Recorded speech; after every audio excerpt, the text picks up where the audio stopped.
When we started out to build a Demon, we didn't start out to compete with anyone else in the industry. We started out working from our background and being the best version of what we could be, because we are completely different. We are not trying to be a sports car. We are not trying to be a pony car. We're trying to be a street strip muscle car, and there's no one else in that space. We decided very early on in the project that the key to success on this car was going to be the last tenth. And I don't mean the 1/10 of a second in the quarter mile. I mean that last 1/10 of effort that was going to push you beyond an interesting stat into a stat that had never been done before. I mean, you start at the top of the list, drag radials. No one's ever put drag radials on a car. They've been available in the marketplace, but they've never been put on a production car. That's a first that we're very proud of. Transmission. No one has ever put a trans brake in a production car. No one has used the air conditioning system to cool the intercoolers.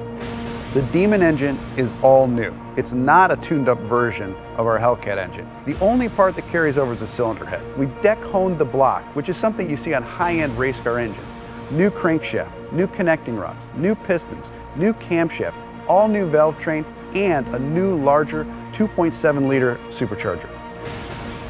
So all of those things that make it a dedicated drag car, all of those things that make it awesome on the strip, you can completely modify. You can make this car as comfortable or as crazy as you want it to be. The two most common questions I get on Demon: number one, why'd you build a car like this? And the second question after that, how much horsepower does it have?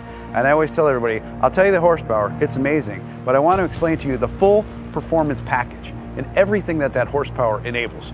I'm going to walk you through a virtual run of what it's like to drive a Demon. You strap yourself into a 4-point harness, take your red key, fire up the most powerful V8 production engine ever put in a car. Put your car into drag mode. Once you go into drag mode, your suspension is already pre-calibrated for maximum lift off the starting line. Activate your line lock. Start spinning your drag radials. Get them hot and sticky, over 200 degrees. You literally have dripping rubber off of your tires. You creep to the starting line. Adrenaline is flowing. You're pre-stage. You're 7 inches away from launching this car. Trans brake, check.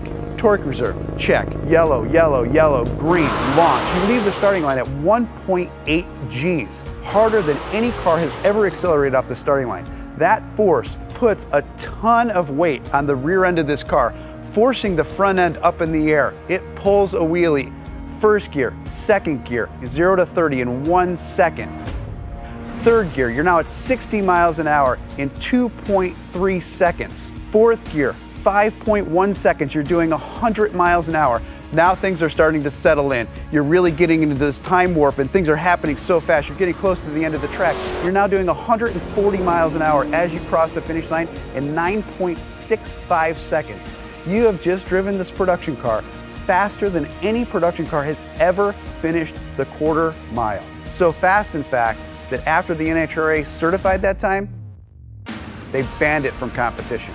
And it took 840 horsepower and 770 pound-feet of torque to do that. Being banned from the NHRA with this car at first sounds like a negative, but reality is it's really huge street credibility for this car. Even the National Hot Rod Association says you've pushed too far. You've done too much. You've broken a record that's not supposed to be broken in a production car. To me, that letter's a badge of honor.